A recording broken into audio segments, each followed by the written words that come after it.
রায়মার্টিন প্রশ্নবিচিত্র 2023 English mock test set number 9 তার আমরা পার্ট বি এবং গ্রামারটা আলোচনা করে নেব। পার্ট বি আছে পেজ নাম্বার 253 253 একের এক। Even the sound made out of the girls dash was beautiful to the narrator's years.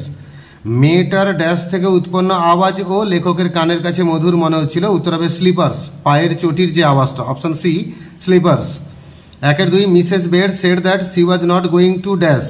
Mrs Bates মানে Mrs Luella Bates Washington Jones রজারকে একবার বলছিল যে আমি তোমাকে ছাড়বো না। She was not going to turn the boy loose, option C. একের তিন। Doctor Kalam's mother lineage was more dash than his father's. কালামের মায়ের যে বংশধর সেটা অনেক বেশি উল্লেখযোগ্য ছিল তার বাবার বংশধর থেকে, তাই অপশন হবে অপশন বি ডিস্টিংগুইশড। একের চার। When the king went to the wood to meet the hermit he left behind his dash. যখন রাজা হারমিটের সঙ্গে দেখা করতে বনে গেছিলেন তিনি কাদেরকে পেছনে রেখে দিয়ে গেছিলেন? উত্তর হচ্ছে বডিগার্ডস, অপশন সি। দুইয়ের একে। What did the hermit do when the tsar offer to help him dig the ground. যখন রাজা হারমিটকে অফার করলেন যে আপনার হয়ে আমি মাটি খুঁড়ে দিচ্ছি, আমাকে কোদালটা দিন, তখন হারমিট কি করলেন? উত্তর হচ্ছে the hermit gave the spade to the tsar and sat on the ground. Hermit রাজাকে কোদালটা দিয়ে দিল এবং চুপচাপ মাটিতে বসে পড়লো। দুইয়ের দুই। Why did the bearded man want to kill the tsar. দাড়িওয়ালা লোকটা রাজাকে মারতে চেয়েছিল কেন? উত্তর হচ্ছে the bearded man wanted to kill the tsar because the tsar killed his brother and snatched his property. দাড়িওয়ালা লোকটা রাজাকে মারতে চেয়েছিল কারণ রাজা ওই লোকটার ভাইকে মেরেছেন এবং তার সম্পত্তি কেড়ে নিয়েছিলেন। দুইয়ের তিনে কোশ্চেন হচ্ছে in what type of house did doctor Kalam spend his childhood. Doctor A P J Abdul Kalam তার শৈশবটা কাটিয়েছেন কি ধরনের ঘরে? উত্তর হচ্ছে Kalam spend his childhood in an ancestral house. Kalam তার শৈশবটা কাটিয়েছেন একটা পৈতৃক ভিটে বাড়িতে। দুইয়ের চারে। হু ওয়াজ পক্ষী লক্ষ্মণ শাস্ত্রী। পক্ষী লক্ষ্মণ শাস্ত্রী কে ছিলেন? আমরা উত্তরে বলবো Pakshi Lakshmana Sastry was the high priest of Rameswaram temple. রামেশ্বরমটা বিখ্যাত ছিল একটা শিবা টেম্পলের জন্য, আর সেই শিবা টেম্পলের যে প্রধান পুরোহিত তার নাম ছিল পক্ষী লক্ষ্মণ শাস্ত্রী। দুইয়ের পাঁচে।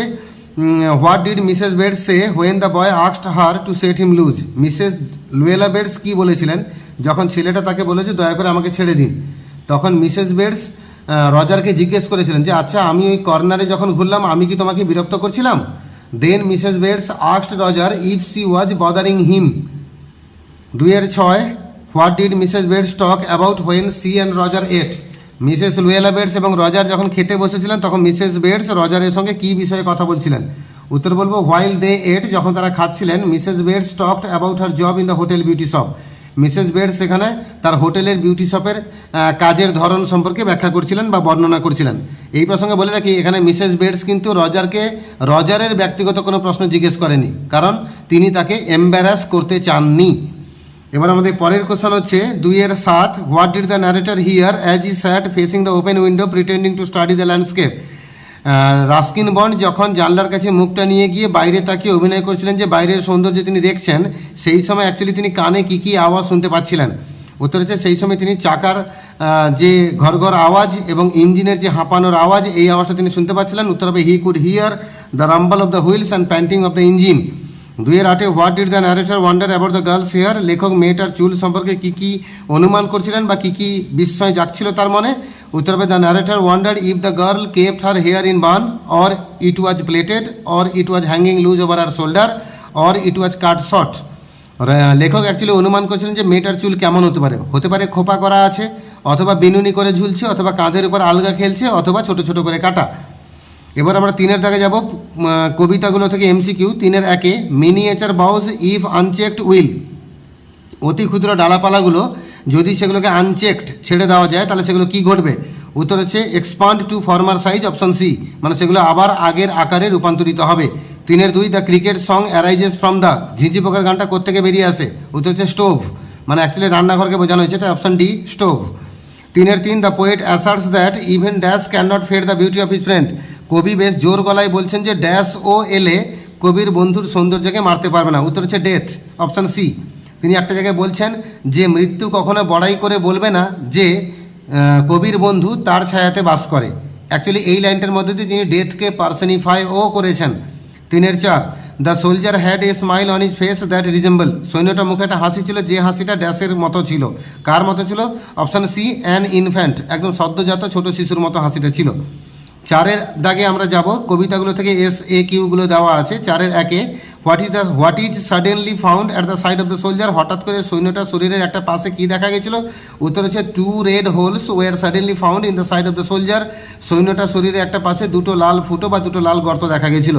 4-2, trace the note of irony in the expression at peace, এই অ্যাট পিস অর্থাৎ শান্তিতে, এই কথার মধ্যে ব্যঙ্গ বা টিটকিরি বা আয়রনি কোথায় লুকিয়ে আছে?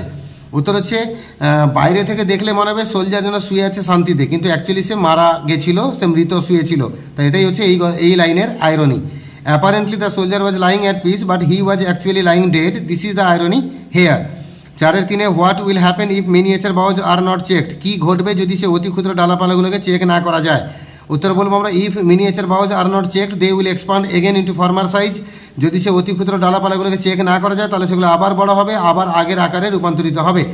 4-4, why does it take much time to kill a tree, গাছকে মারতে অনেক সময় লাগে কেন? উত্তর হচ্ছে it takes much time to kill a tree because a tree has grown slowly by consuming the earth, গাছকে মারতে অনেক সময় লাগে কারণ গাছ বড় হয়েছে আস্তে আস্তে মাটি থেকে পুষ্টি রস নিয়ে। 4-5 আছে why do the birds faint in the summer in the poem the poetry of earth, the poetry of earth এই কবিতায় গরমকালে পাখিরা ঝিমিয়ে পড়ে কেন? উত্তর হচ্ছে the birds are faint in the faint in summer for the hot sun, পাখিরা গরমকালে ঝিমিয়ে পড়ে গরম রোদের জন্য। 4-6 আছে how is the atmosphere of the deep silence on a lone winter evening creating the sonnet the poetry of earth, the poetry of earth এই কবিতায় নির্জন শীতের সন্ধ্যায় নীরবতা তৈরি হয় কিভাবে? উত্তর হচ্ছে frost has wrought a silence in the lone winter evening, নির্জন শীতের সন্ধ্যায় তুষারপাত নিয়ে আসে নীরবতা। 4-7, how does the poet claim to eternalize the beauty of his friend, actually কবিতার বন্ধুর সৌন্দর্যকে অমর করতে চাইছেন কিভাবে? উত্তর হচ্ছে the poet claims that people will read his verse as long as they will live and learn about his friend there, কবি দাবি করে বলছেন যে যতদিন মানুষ বেঁচে থাকবে ততদিন মানুষ তার কবিতা পড়বে এবং তার বন্ধুর সম্পর্কে জানবে, এইভাবে তার বন্ধুর সৌন্দর্য চিরদিনের জন্য বেঁচে থাকবে। In this way the beauty of the friend will live for ever. 4-8 আছে explain the phrase nature changing course untrimmed, এই কথার ব্যাখ্যাটা কি? উত্তর হচ্ছে this means the law of change in nature, প্রকৃতিতে একটা পরিবর্তনের নিয়ম আছে, সেই নিয়মটাকেই বলা হয়েছে এই কথার দ্বারা। এবার 5-এর দাগে নাটক থেকে এমসিকিউ দেওয়া আছে। 5-1 the name of the younger aunt of Lomov, লোমভের ছোট কাকিমা যে পালিয়ে গেছিল সেই কাকিমার নাম কি ছিল? উত্তর হচ্ছে নাস্টাসিয়া মিহাইলোভনা, অপশন সি।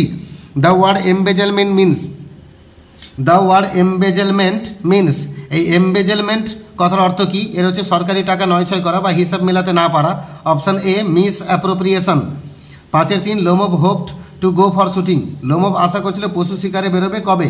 না ফসল তোলার পরে, after the harvest, option D. 5-4 আছে Chubukov accuses Lomov father to be a, Chubukov দাবি করছিল যে লোমভের বাবা নাকি ড্যাশ। এই প্রসঙ্গে বলি চুবুকভ যখন একটু গালিগালাজ করছিল তখন লোমভের বাবাকে সে বলেছিল জুয়ারি আর লোমভের দাদুকে বলেছিল মাতাল। তো এখানে লোমভের বাবাকে কি বলেছিল? তাই আমরা উত্তরে বলবো জুয়ারি, জুয়ারি ইংরেজি গ্যাম্বলার, অপশন এ। এবার এই সেট নাম্বার 9-এর গ্রামারটা আমরা ডিসকাস করে নেব। গ্রামারটা আছে পেজ নাম্বার 251, 251 পেজে। 4-এর এ 1-এর দাগে দাউ shall not lose possession of the fair দাউ ওনস্ট, এখানে সিম্পল সেন্টেন্স করতে বলেছে, মানে তুমি হারিয়ে ফেলবে না সেই সৌন্দর্য যেটা তুমি অর্জন করেছো। সিম্পল করলে আমরা বলবো তুমি হারিয়ে ফেলবে না তোমার দ্বারা অর্জিত সৌন্দর্যকে। তাহলে thou shall not lose possession of the fair owned by thee, মানে তোমার দ্বারা অর্জিত।